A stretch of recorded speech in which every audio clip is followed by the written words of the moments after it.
My son introduced me as a joke at his company party, and I smiled and said nothing. That was 3 months ago. Last Tuesday, I sat across from his business partner in a conference room that I helped pay for, and watched my son's face go white when he finally understood what that meant. But I'm getting ahead of myself. Let me tell you how it started.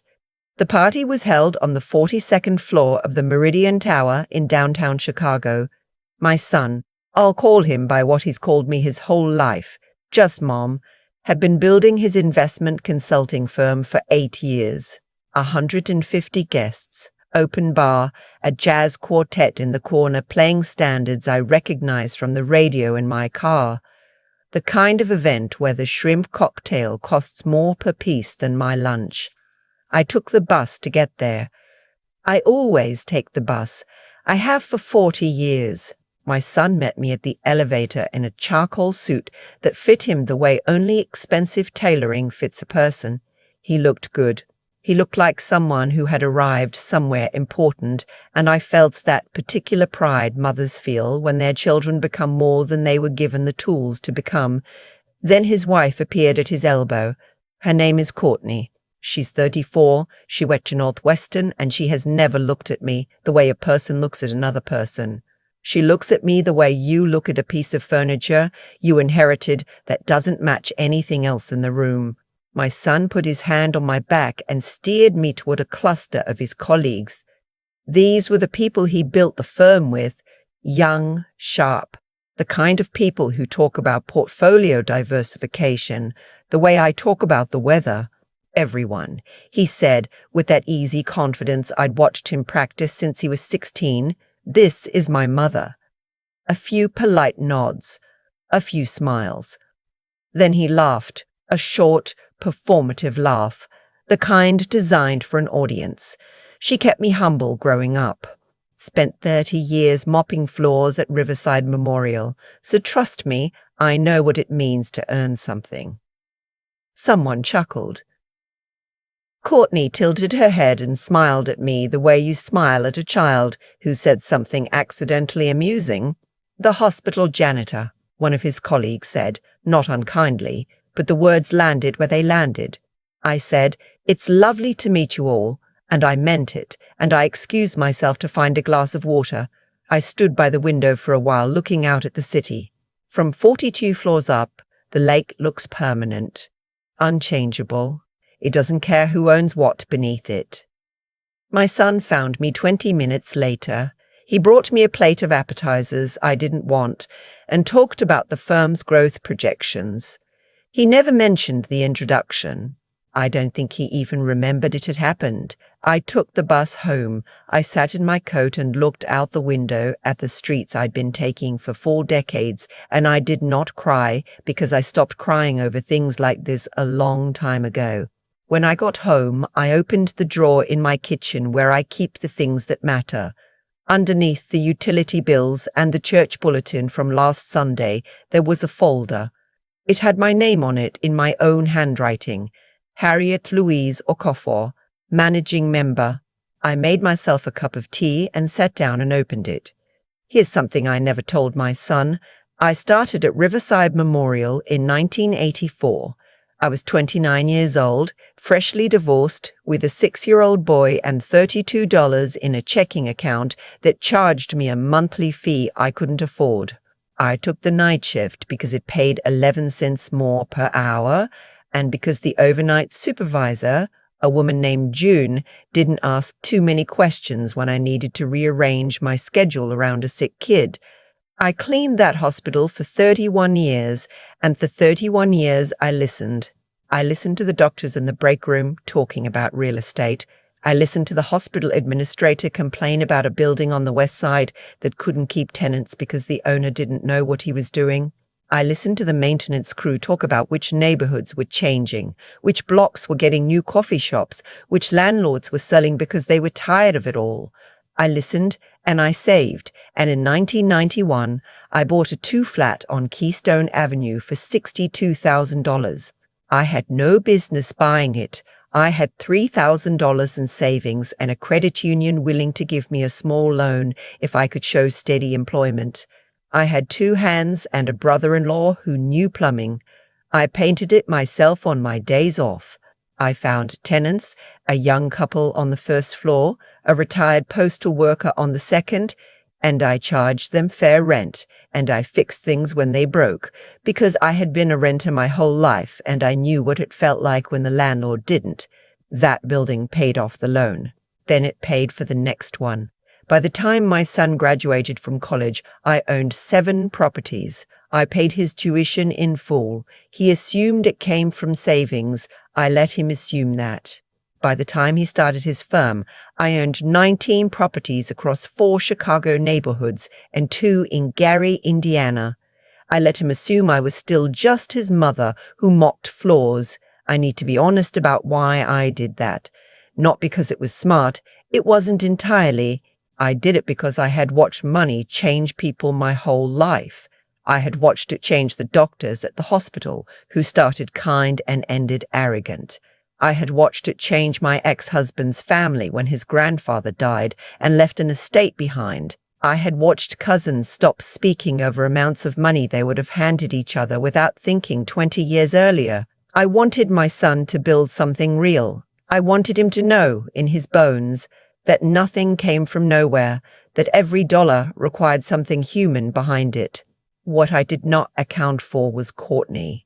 I hired an accountant named Phil Hartley about 8 years ago, after my portfolio got complicated enough that I needed someone who knew what they were doing.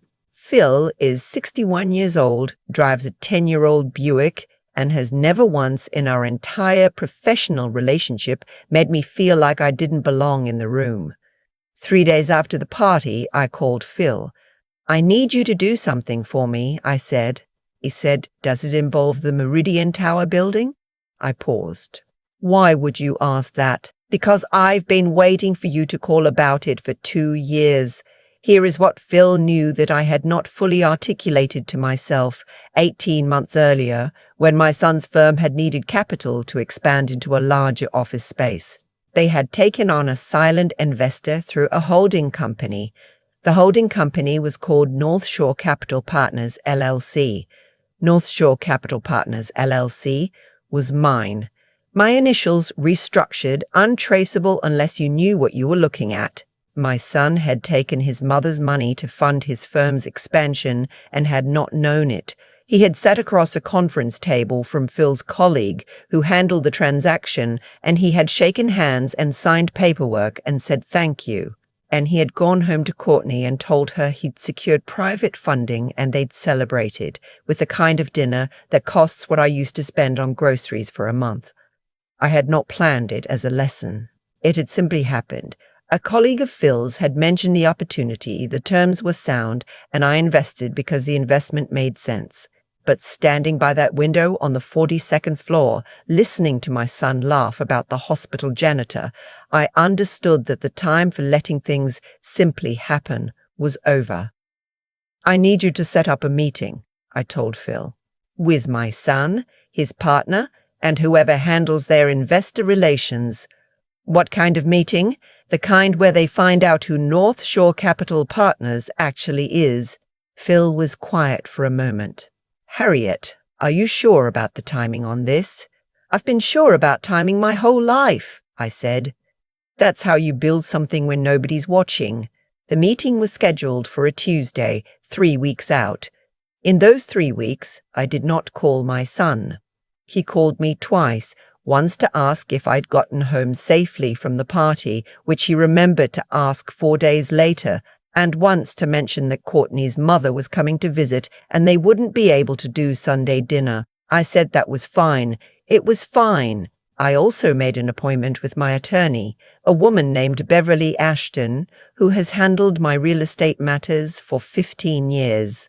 I needed to understand exactly what I was walking into legally and ethically, because unlike the stories you hear about secret revelations and dramatic confrontations, I'm a practical woman and practical women prepare. Beverly reviewed my stake in North Shore Capital and my son's firm's financial agreements and confirmed what I already suspected, The investment had been entirely standard. My son's firm had met every obligation, and there was nothing improper about the arrangement. What I was about to do was not a legal action. It was a personal one. "You could just tell him over dinner," Beverly said. "Not for the first time. He needs to understand something," I said.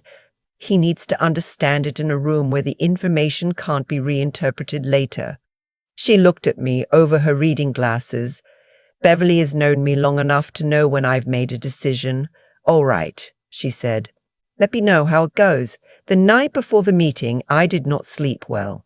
I sat in the chair by my bedroom window. I'd had that chair for 22 years, recovered it twice, and it still fits me perfectly, and I thought about my son at 6 years old, sitting on the kitchen floor in our apartment on Pulaski, playing with the pots and pans while I made dinner after a double shift. He used to say, "Mama, you smell like the clean stuff." He meant the floor cleaner. He thought it was a good smell. Somewhere between then and the 42nd floor, he had learned to be embarrassed by it. I don't know exactly when it happened. I think it was gradual. I think it was the accumulation of small choices. The friends he made in college whose parents had a different kind of money than I did, the neighborhoods he moved into, the life he built with Courtney, who came from a family where work was something that happened in offices and conference rooms, not on your knees, scrubbing tile at 2 in the morning. He was not a bad man. I want to be clear about that. He was a good man who had learned, slowly and without noticing, to be ashamed of where he came from. That's a wound I had watched him carry for years. The meeting tomorrow was not revenge. It was surgery. My son's office occupied the 20th and 21st floors of the Meridian Tower. The conference room had a view of the lake that I recognized. It was the same view, from a slightly different angle, that I had admired at the party. I arrived at 11:50. Phil was already there, along with Beverly, whom I had asked to attend as my counsel. My son's business partner arrived at noon. His name is Roderick. He's 41, and he's always been polite to me in the vague way of someone who can't quite place me in any category he is a framework for.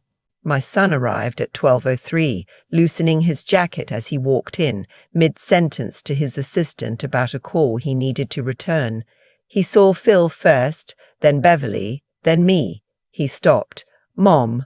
His voice shifted. What's going on?" "Sit down," I said, not unkindly, but clearly. He sat. Phil opened his folder and laid out the documents on the conference table with the quiet efficiency of a man who has done this many times. He explained North Shore Capital Partners. He explained the investment timeline. He explained my ownership stake. He put the articles of organization in front of my son, managing member Harriet Louise Okafor. My son looked at the paper. He looked at Phil. He looked at me. "You're North Shore," he said. "I am." Roderick leaned forward, reading, his expression careful and unreadable. My son put his hands flat on the table, the way he used to do when he was a teenager and was trying to compose himself before he said something he couldn't take back. "How long have you? Why didn't you? Tell you?" He looked up. There was something in his face I hadn't seen in a long time, something younger than he usually lets himself be. "Your mother," I said, "has been a landlord since 1991. She currently owns 23 residential and commercial properties in the Chicago metropolitan area. The portfolio is worth approximately $14 million. I had never said that number out loud in a business context before. It sat in the room differently than I expected. 14, my son stopped. He tried again. "You've been for 30 years while you were working at the hospital. I worked at the hospital for 31 years because I was good at it, and because people needed the service, and because there is nothing wrong with that work. I kept my voice level. I also built something else, because I listened and I saved, and I made decisions that nobody thought I was qualified to make." Roderick said very quietly, "Mrs. Okafor, we had no idea." "I know." My son had not moved. He was staring at the documents with an expression I was learning to read in real time. Not calculation, Not embarrassment exactly, something slower. Something that looked like understanding arriving late to a place it should have come years ago. The party, he said finally. You don't have to. No. He looked up at me. The party, what I said. About. I introduced you as. He couldn't finish it. The hospital janitor, I said. Yes, Courtney was not in the room. I had arranged it that way. What happened next needed to happen between the two of us. Without an audience, she could interpret it for him later. Mom. His voice broke on the word. Not dramatically. Just the small, private way a person's voice breaks when they realize they have done something they cannot undo and must find a way to move forward anyway. I'm sorry. I know you are. I folded my hands on the table.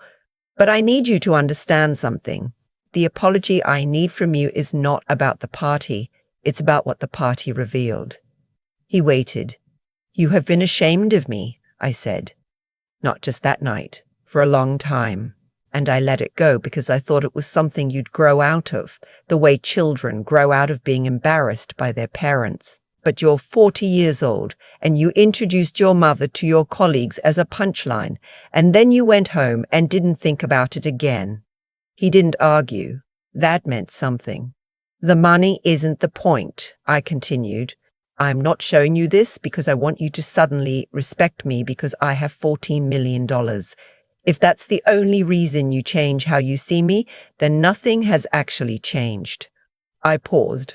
I'm showing you this because you need to understand the work I did, the 31 years of mopping floors. That work funded everything. It funded your tuition. It funded this. I gestured at the documents. And it has dignity. It has always had dignity. The only person who couldn't see that was you. The room was quiet. Roderick excused himself after a moment with the good grace of a man who understood he was witnessing something private. Phil and Beverly stepped out as well. It was just the two of us. My son did not speak for a long time. Outside, through the conference room windows, a boat was moving slowly across the lake. I watched it. She doesn't know, he said finally. He meant Courtney. That's for you to decide. She's going to. He stopped. She has very particular ideas about things. I know. He looked at me.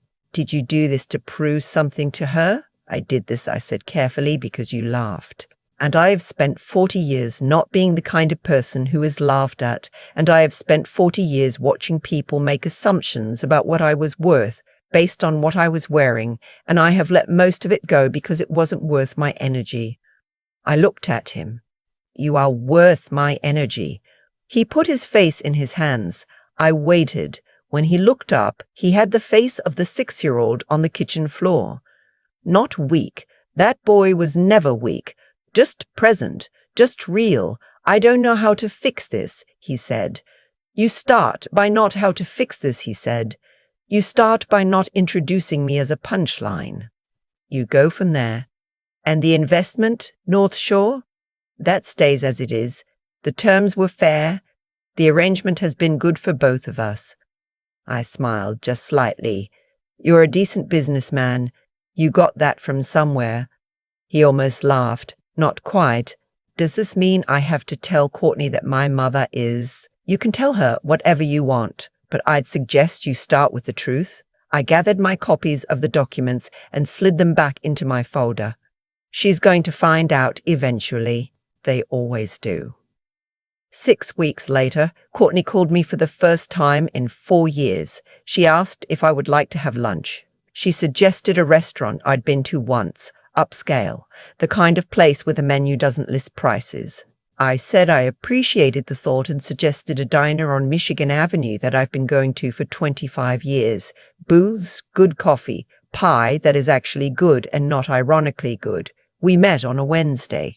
She arrived 7 minutes late, which was an improvement from the version of herself that arrived 20 minutes late to my son's birthday dinner 3 years ago. She ordered a salad and then didn't eat most of it. I owe you an apology, she said. Yes, I agreed. I have found at this point in my life that accepting apologies gracefully does not require pretending they are unnecessary. She looked surprised. She had expected, perhaps, for me to say something like, "Oh no, don't worry about it. I have said things like that for 64 years and I am done. I made assumptions about you," she said, "about who you were and what you had to offer. And I let those assumptions affect how I treated you. And I think it affected how my husband thought about things too, even if he would have come to those conclusions on his own eventually." "He would have," I said. "He's my son. But you accelerated it." She was quiet. "Here's what I want you to understand, Courtney." I poured myself more coffee from the carafe on the table. "I'm not angry. Anger is expensive, and I've been careful with my expenses my whole life. What I am is clear. I know who I am. I knew who I was in that room on the 42nd floor while your husband was laughing, and I knew it when I walked out and took the bus home, and I know it right now in this booth." I looked at her. "What I need from you, going forward, is honesty. Treat me like a person, not like an inheritance problem you haven't figured out how to manage yet." Her face did something complicated. "Okay," she said. "Good. I cut a piece of my pie. Now tell me something real about yourself. We've known each other for 5 years, and I don't know anything about you that you haven't performed." She was quiet long enough that I thought I might have pushed too far. Then she said, "My father was a plumber in Indiana. I'd spent my whole adult life making sure nobody could tell." I looked at her across the table. "That must be exhausting," I said, and I meant it with complete compassion because I had watched exhaustion like that hollow people out their whole lives, and because I understood, finally, some of the architecture of her. "It really is," she said. We talked for an hour and 40 minutes. I paid for my pie. She paid for her untouched salad. We walked out together, and she asked if she could call me again sometime, and I said yes. My son came to help me with a broken gutter at my rental on Keystone Avenue on a Saturday morning in November. He brought coffee, the good kind, from the place near his apartment that he knows I like, and he showed up in clothes he could actually work in, which told me he had thought about it.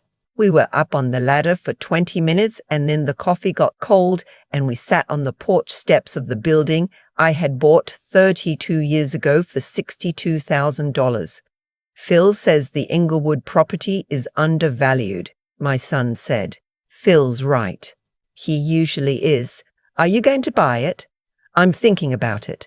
I looked at him. "Why?" He wrapped both hands around his cup. "I've been thinking about the firm, about what we're building. Roderick and I talked about the community investment angle, affordable commercial space for small business owners, that kind of thing." He paused. "I wanted to ask if you'd be willing to consult. Informally. You know things about this city I don't." I looked at him for a moment. "I know things about this city you haven't thought to ask about," I said. "There's a difference, I know." He held my gaze. "I'm asking now. I had waited 40 years for my son to ask. Not for my money, not for my property. For what I knew. For what the 31 years of listening in hospital break rooms and building relationships in neighborhoods nobody was paying attention to had taught me. "We can talk," I said. He nodded. We sat on those steps for another hour. I told him about the neighborhood in 1991, what it looked like, who lived there, what the building had needed. He listened the way he used to listen when he was small, and I was explaining something that mattered, the good kind of quiet. When he left, he hugged me the way he used to before he learned to be careful about what he showed people, tight and real, the way people hug when they mean it. I watched him drive away. Then I went inside to write up my notes on the Inglewood property. There is a drawer in my kitchen where I keep the things that matter. Last week I added something new to it. It's a photograph from the Keystone Avenue building. My son took it that Saturday without telling me. I was on the porch steps, looking at the street, holding my coffee, And I didn't know he'd done it until he texted it to me that evening. In the picture, I look like a woman who owns something. Not arrogantly, just solidly, the way a person looks when they are standing on ground they know belongs to them. He put a caption on it when he sent it. 4 words. I see you, Mom. I put my phone down on the kitchen table and sat with that for a long time. 23 properties, $14 million, 31 years of the clean floor smell that my son, at 6 years old, thought was a good thing. He was right at 6. He just forgot for a while. The forgetting is over. I am 64 years old. I take the bus because I know the city from the ground level, and knowing a city from the ground level is how you understand what it actually needs. I keep my apartment because it reminds me of what everything was built from. I still go to the same diner, sit in the same booth, order the same coffee. And every morning when I open that kitchen drawer, I know exactly what I'm worth. Not because of the number in the folder, because of the 32 years of decisions that put it there. The floor cleaner, the 2 flat on Keystone, the bus ride home from a party on the 42nd floor where someone laughed. That's not a punchline. That's a foundation. And everything I have ever built started there. I have thought a lot about cause and effect since that Tuesday in the conference room, not in an abstract way, in the specific practical way I think about everything, the way I thought about whether to buy that 2 flat on Keystone when I had barely enough in the bank to cover the down payment. You make a decision. The decision has consequences. The consequences shape the next decision. That's not philosophy. That's just how life actually works if you're paying attention. My son made a series of small decisions over many years. He decided gradually and without much deliberation that the way I owned my living was something to manage rather than something to honor. Each individual decision probably felt harmless. A slightly vague answer when someone asked about his family, a laugh at a party that landed somewhere it shouldn't have. None of it felt like a choice he was making about who he was, but that's exactly what it was, and I made a series of decisions too. I decided when he was young that I would let him see me work without explaining what the work was building. I decided when he was older that I would not correct his assumptions. I told myself it was because I wanted him to develop his own character, and that was partly true. But I also have to be honest. Part of it was that I didn't want to have the conversation. I didn't want to sit across from my son and say, here is who I am, here is what I have built, here is why you should not be embarrassed. It felt like asking for something I shouldn't have to ask for. That avoidance had a cost. Not a dramatic one. My son is a decent man, and he would have come around eventually, one way or another. But the laugh at that party happened because I had made it easy, over many years, for him to not fully see me.